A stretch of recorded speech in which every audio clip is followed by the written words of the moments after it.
வாங்க சார், வந்த பாருங்க சார். Good morning sir. ஓ, நீங்க பிரவீன் உங்க அப்பாங்களா? பிரவீனை பொறுத்த வரைக்கும் எந்த பிரச்சனையும் இல்ல, நல்லா படிக்கிறாப்ல.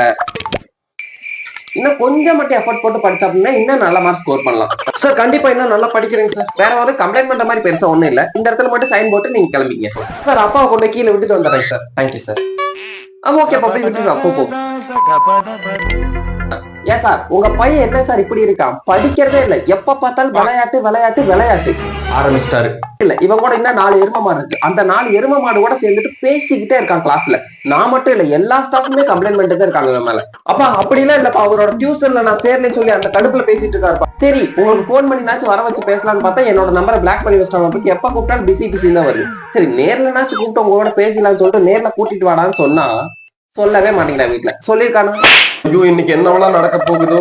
இந்த மாதிரி ஒரு பையன் எங்க ஸ்கூலுக்கு கண்டிப்பா தேவையில்லை. நீங்க கம்முனு நான் எழுதி தரேன், டிசி வாங்கிட்டு இப்பயே கூட்டிட்டு போயிருங்க.